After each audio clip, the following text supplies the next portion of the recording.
కుమారుడు. ఆ కుమారుడికి ఒక వింత రోగం ఉంది. ఆ వింత రోగంతో ఆ కుమారుడు సతమతమైపోతూ ఉన్నాడండి. మరి తండ్రి హృదయం ఎలా ఉంటుంది? అయ్యో, నా కుమారుడు ఇంత శ్రమ పడుతున్నాడు, బాధపడుతున్నాడు, ఈ కుమారుడిలో నుండి ఈ రోగమును తీసేవారు ఎవరున్నారు? అనేక మంది వైద్యులు, అనేకమైన ప్రాంతాలు, ఎన్నో చోట్లు, ఈయన వెళ్ళని చోటు అంటూ లేదు, చేయించిన వైద్యం అంటూ లేదు. అయితే ఆ తండ్రికి భరోసా మాత్రం కనబడటం లేదు. ఆ చిన్న కుర్రవాడికి వచ్చిన రోగం ఏ రోగమట? ఒక దెయ్యము ఆయనలోనికి వెళ్ళి అది రోగము కలిగిస్తుందట. ఆ దెయ్యము పేరు మోగ దెయ్యము. ఆ దెయ్యం పేరు చెవిటిదైన మోగ దెయ్యము. రోగము కలిగిస్తుంది.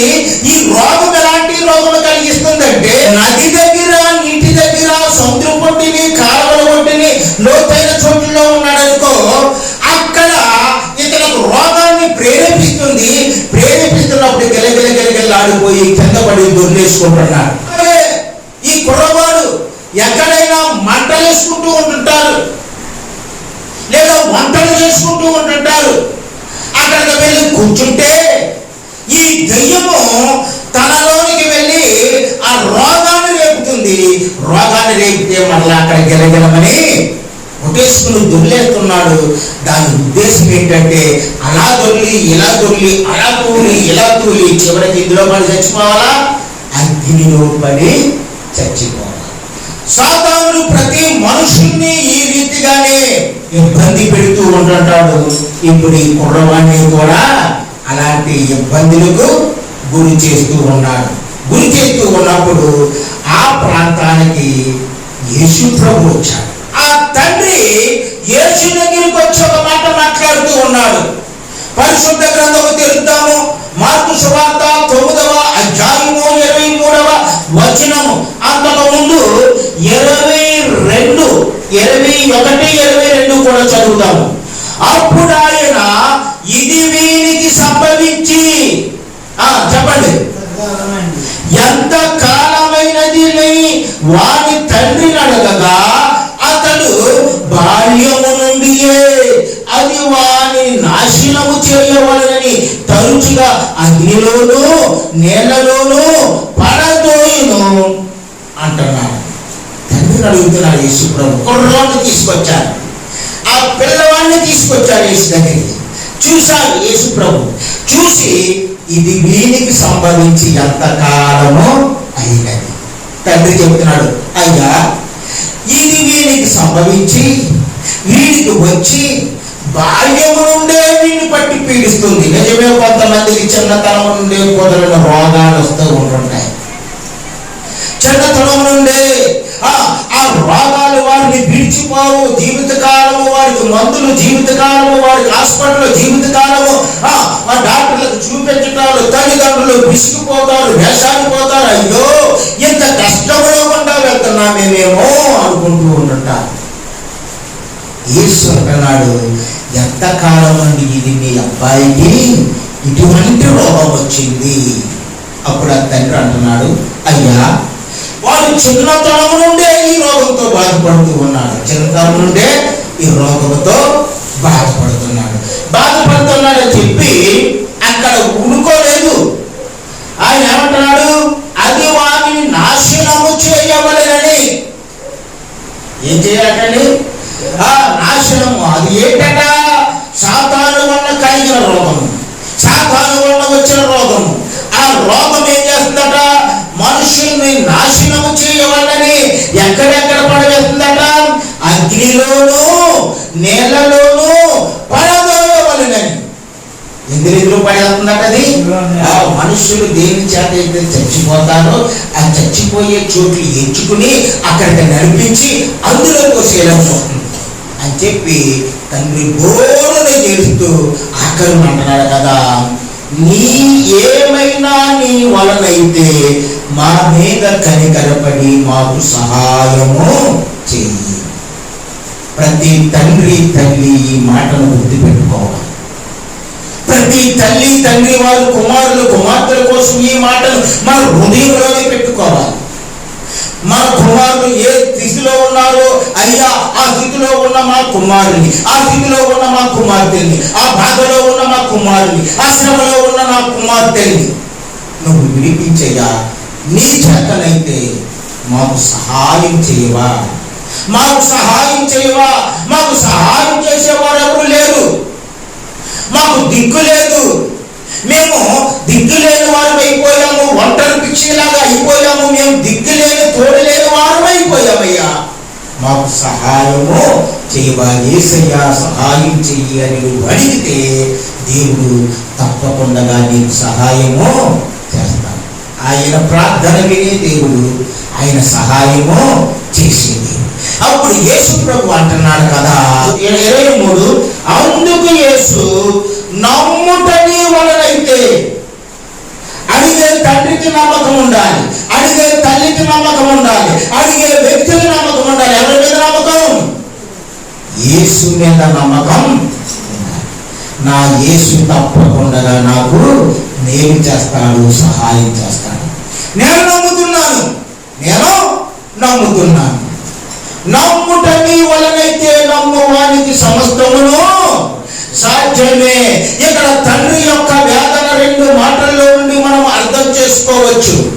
అతను బేరగా ఉన్నాడు, అన్ని సోర్సెస్ అయిపోయాయి, వెళ్ళవలసిన చోట్లు, తిరగవలసిన డాక్టర్లు, వాడవలసిన మందులు అన్నీ అయిపోయాయి. ఇక ఏమీ లేవు, ఒకే ఒక ఆశ, ఒకే ఒక ఆశ. ఆ ఆశ ఏంటంటే దేవుడే నా కుమారుణ్ణి కాపాడు, నా మీద కనికరపడు. మనం ఏమన్నారా దేవుణ్ణి? అయ్యా మా మీద కనికరం చూపయ్యా. ఎందుకు కనికరం చూపడు?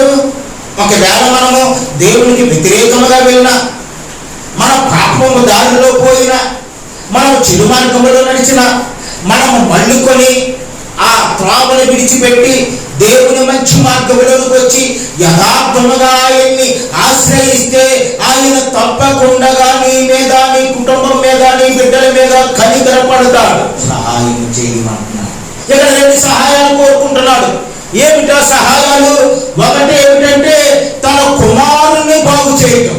రెండవది ఏమిటంటే ఆ బాగు చేయడానికి నా దేవుడు నాకు బాగు చేస్తాడని నమ్మకం కలిగించాలి. ఇది చిత్రంగా ఉంది కదా.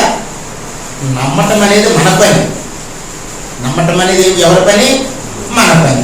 ఈ పని కూడా దేవుడికి అప్పగించాడు ఈ తండ్రి. ఈ పని కూడా తండ్రి నేను నమ్ముతున్నాను కానీ పరిపూర్ణంగా నమ్మలేకపోతున్నాను, సంపూర్ణంగా నమ్మలేకపోతున్నాను, పూర్తిగా నేను నమ్మలేకపోతున్నాను. ఆ నమ్మకం నువ్వే మాకు కలిగించాలి. నమ్ముట నీ వలనైతే నమ్మువానికి సమస్తము సాధ్యమే అన్న యేసు ప్రభు మాటకు అయ్యా నా కుమారుని బాగు చెయ్యి, ఆ బాగు చేయడానికి నేను ప్రార్థన చేస్తాను. ఆ ప్రార్థన నా అంతరంతరంగాల్లో నుండి నమ్మకమైన ప్రార్థనగా మార్చి తండ్రి అనేది దాని అర్థం. 24వ వచనములో అంటుంది కదా, వెంటనే ఆ చిన్నవాడి తండ్రి నమ్ముచున్నాను, నాకు అపనమ్మకం ఉండకుండా సహాయం చేయి ప్రభువారి దగ్గరగా. అక్కడ యేసు ఆ బాలుని చూసి ఏమంటున్నాడు? ఓ చెవిటివైన మూగ దెయ్యమా, ఏమంటాడట? ఓ చెవిటివైన మూగ దెయ్యమా, వీని వదిలిపో, ఇంకెప్పుడు వీనిలోనికి ప్రవేశించొద్దని ఆ దెయ్యమును ఆజ్ఞాపిస్తున్నాడు. ఆ దెయ్యం ఏం చేస్తున్నాడు అన్నమాట అండి? ఆజ్ఞాపిస్తున్నాడు. వెంటనే ఆ బాలుల్లో ఉన్న దెయ్యము దేవుని యొక్క వాక్శక్తి వల్ల వెంటబడి కొట్టుకుని ఇలా చేసి బలహీనమైపోయింది. బలహీనమైపోతాగా చచ్చిన వాడు వలె పడి ఉంటే ఇప్పుడు దేవుడు ఏం చేస్తున్నాడంటే ఆ కుర్రవాన్ని చెయ్యి పట్టుకొని లేపి నిలబెట్టాడు. యేసు ప్రభు అన్నారు, మోగవైన చెవిటి దయ్యమా ఆ చిన్నవాన్ని వదిలిపో అంటే వదిలిపోయింది.